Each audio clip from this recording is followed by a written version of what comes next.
হুজুরের কাছে আমাদের চতুর্থ প্রশ্ন, আত্মহত্যা করা ব্যক্তির জন্য পরিবারের করণীয় কি?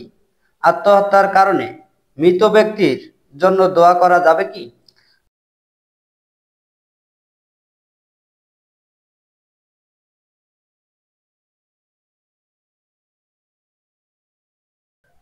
আসসালামু আলাইকুম ওয়া রাহমাতুল্লাহি ওয়া বারাকাতুহু।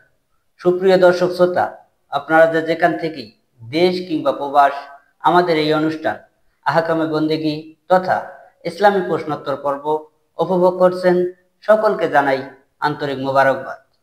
আপনারা জেনে থাকবেন, আমাদের এই ইউটিউব চ্যানেল থেকে আপনাদের অনেক অজানা তথ্য তথা ইসলামী প্রশ্নোত্তর পর্ব আয়োজন করা হয়েছে। আমরা নিয়মিত আপনাদের ধর্মীয় প্রশ্ন তথ্যবহুল উত্তর দেওয়ার চেষ্টা করব ইনশাআল্লাহ। উপস্থাপনায় আছি আমি মোহাম্মদ সাদিকুল ইসলাম রাসেল। প্রশ্নোত্তর প্রদান করবেন জনপ্রিয় ইসলামী ব্যক্তিত্ব, আমাদের সকলেরই প্রিয় মুখ, মাওলানা আশফাকুর রহমান জওহারি সাহেব। আজকের 25তম পর্বের আলোচ্য বিষয় আত্মহত্যা প্রসঙ্গে। দর্শক, আমরা অযথা সময় নষ্ট করব না, সরাসরি চলে যাচ্ছি হুজুরের কাছে। হুজুরের কাছে আমাদের প্রথম প্রশ্ন, ইসলামে আত্মহত্যার শাস্তি কি? আত্মহত্যাকারীর জানাজা পড়া যাবে কি? আলহামদুলিল্লাহ ওয়াসসালাতু ওয়াসসালামু আলা মান লা নাবিয়্যা বাদা। সুপ্রিয় দর্শক শ্রোতা, আজকে যে প্রশ্নটি করেছে অত্যন্ত গুরুত্বপূর্ণ একটি প্রশ্ন। প্রশ্নটি হচ্ছে, ইসলামে আত্মহত্যার শাস্তি কি? ইসলামে আত্মহত্যার শাস্তি এক কথায় তার জন্য জাহান্নাম। আত্মহত্যা করা হারাম, কারণ এই জীবনটা আল্লাহ তাআলা আপনাকে আমাকে দান করেছেন। জীবনে কিন্তু আমরা নিজেরা তৈরি করিনি, আল্লাহর দেওয়া জীবন আল্লাহ দান করেছেন। আল্লাহর ইচ্ছা মতো এই জীবন আল্লাহ কেড়ে নেবেন। অতএব যদি কেউ কাজটা করে, সে মারাত্মক হারাম কাজ করলো, কবিরা গুনাহ করলো। আর পাশাপাশি এই আত্মহত্যাকারীর জানাজা পড়া যাবে কিনা?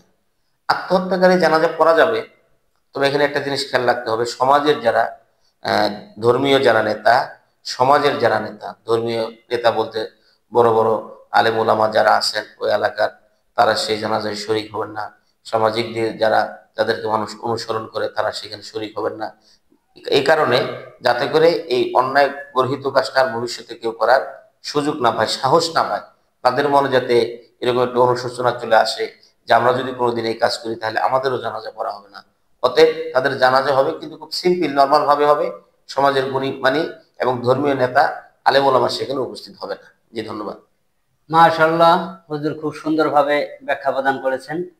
হুজুরের কাছে আমাদের দ্বিতীয় প্রশ্ন, কেউ যদি আত্মহত্যার হুমকি দেয়, ইসলাম অনুযায়ী তাকে কিভাবে সাহায্য করা উচিত? আত্মহত্যার ভয়াবহতা বোঝাতে রাসূল সাল্লাল্লাহু আলাইহি সাল্লাম কোন হাদিস বলেছেন? মাশাআল্লাহ, দ্বিতীয় নম্বর প্রশ্ন, যদি কেউ আত্মহত্যার হুমকি দেয়, এই আত্মহত্যার হুমকিটা ইদানিং কিন্তু খুব আমাদের সমাজে কিংবা বিশ্বের বিভিন্ন দেশে এই জিনিসটা খুব প্রবণতা চলতেছে। বিশেষ করে কেউ কারো উপর অভিমান করলে, রাগ করলে তাকে এক কথায় আত্মহত্যার হুমকি দিয়ে ফেলে। তো আত্মহত্যার হুমকি দিলে প্রথমে বলা উচিত তাকে যে সে যেন আহ, এই গর্হিত কাজ, শরীয়ত বিরোধী কাজটা না করে। এই শরীয়ত যেটাকে নিষেধ করেছে, হারাম করেছে, সেই কাজটা যাতে না করে, এই জিনিসটা তাকে বোঝানো উচিত। আত্মহত্যা করার পরে দুনিয়া থেকে চলে যাবে, মরার পরেও তার জন্য জাহান্নাম, এই জিনিসটা তাকে বুঝাইতে হবে। পাশাপাশি রাসূলুল্লাহ সাল্লাল্লাহু আলাইহি ওয়াসাল্লামের যুগে একজন লোক আত্মহত্যা করেছেন। রাসূল সাল্লাল্লাহু আলাইহি ওয়াসাল্লামকে বলেছেন যে হুজুর, সে তো আত্মহত্যা করেছে, তাহলে তার জানাজা। রাসূল বলেছেন, আমি তার জানাজায় শরীক হব না। তো এখান থেকে এই জিনিসটা তাকে বোঝে যে রাসূল কত বড় ধমকি দিয়েছেন, আত্মহত্যা করতে নিষেধ করেছেন। আত্মহত্যা করা হারাম, কবিরা গুনাহ। এই পাপ থেকে আমাদের সকলকে বেঁচে থাকতে হবে। জি, ধন্যবাদ। মাশাআল্লাহ, হুজুর খুব সুন্দরভাবে ব্যাখ্যা প্রদান করেছেন। হুজুরের কাছে আমাদের তৃতীয় প্রশ্ন, কেউ যদি অবচেতন মনে আত্মহত্যা করে বা এর শাস্তি সম্পর্কে পূর্বে ধারণা না থাকে, তবে তার পরিণতি কি হবে? ধন্যবাদ। অবচেতন অবস্থায় বলতে এই না না বোঝা অবস্থায়, জি, না বোঝা অবস্থায় বলতে একটা জিনিস দেখেন, আমরা কিন্তু একটা জিনিস বুঝি যে জীবনের মায়া কিন্তু সকলেই বুঝি, জীবনের মায়া সকলেই বুঝি। যদি কখনো এরকম সে এই আপনার না বোঝার কারণে কিংবা কম বোঝার কারণে কিংবা অসচেতনতার কারণে যদি তার জীবনটা সে বিলীন করে দেয়, তাহলে কিন্তু একজন আল্লাহর কাছে তার দায়ী থাকতে হবে। কারণ মাসালের মধ্যে ফোকা একরাম লিখতেছেন, যদি কোনো ব্যক্তির নখ কাটতে গিয়া আপনার অসাবধানতা বশত নখের একদম কানি কেটে ফেলে সেখান দিয়ে রক্তপাত হয়, এক ফোঁটা রক্ত বের হয়, এই জন্য আল্লাহর কাছে তাকে জবাবদিহিতা করতে হবে। কারণ এটা কিন্তু সে তো রক্ত সে তৈরি করে নাই, রক্ত কিন্তু আল্লাহর দেওয়া। আল্লাহ এত সুন্দর একটা দেহ দিচ্ছে, এটা কেন সে অসতর্কতা নষ্ট করবে? যদি এটা এরকম হয়, তাহলে সে যদি জীবন দিয়ে দেয়, তাহলে কিন্তু মারাত্মক গুনাহগার হবে। এই জন্য আহ, জীবন চলতে অবশ্যই সাবধানতা অবলম্বন করতে হবে। সাবধানতা অবলম্বন করেই আমাদেরকে চলাফেরা করতে হবে। আর পাশাপাশি বলছে, যদি ধারণা না থাকে, ধারণা না থাকে বলতে মৃত্যু আল্লাহ তাআলা দিয়েছেন, মৃত্যু যখন ইচ্ছা তখন আল্লাহ চাইবেন তখন হবে। ধারণা না থাকে বলতে জাহান্নামের ভয় ইয়া সম্পর্কে যদি তার ধারণা না থাকে, তাহলে সেটা ভিন্ন কথা। কিন্তু মরণ, এই আত্মহত্যাকারীর জন্য যে জাহান্নাম, আত্মহত্যা করলে তাকে জাহান্নামে যাইতে হবে, এই ব্যাপারে যদি ধারণা না থাকে, তাহলে সেটা আল্লাহ তাআলা চাইলে তাকে মাফ করে দিতে পারেন। সেটা আল্লাহর হক, আল্লাহ ভালো জানেন। আহ, তবে আমাদের জীবনটাকে আমাদেরকে অবশ্যই সতর্কতার সাথে পরিচালিত করতে হবে, পরিচালনা করা উচিত। জি আলহামদুলিল্লাহ। মাশাআল্লাহ, হুজুর খুব সুন্দরভাবে ব্যাখ্যা প্রদান করেছেন। হুজুরের কাছে আমাদের চতুর্থ প্রশ্ন, আত্মহত্যা করা ব্যক্তির জন্য পরিবারের করণীয় কি? আত্মহত্যার কারণে মৃত ব্যক্তির জন্য দোয়া করা যাবে কি? খুব সুন্দর প্রশ্ন। আহ, যদি কোনো ব্যক্তি কোনো ফ্যামিলিতে আত্মহত্যা করে, আত্মহত্যা করলে ওই ব্যক্তির জন্য অবশ্যই দোয়া সমস্ত মুসলমানের প্রাপ্য, সকলেই দোয়ার হকদার, তার জন্য দোয়া করা যাবে।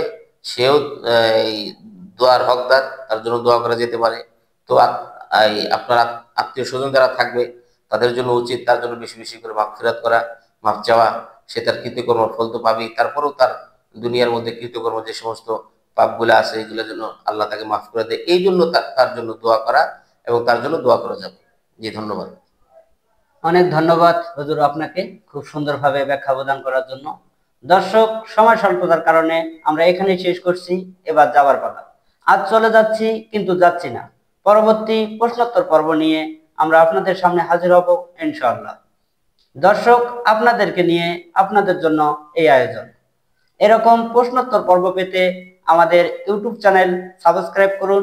সেই সাথে লাইক, কমেন্ট, শেয়ার করতে ভুলবেন না। আপনাদের মনে কোনো অজানা প্রশ্ন থাকলে কমেন্টে অবশ্যই জানাবেন। আমরা পরবর্তী কোনো অনুষ্ঠানে উত্তর দেওয়ার চেষ্টা করব ইনশাআল্লাহ। এ পর্যায়ে বিদায় নিচ্ছি। আমি মোহাম্মদ সাদিকুল ইসলাম রাসেল।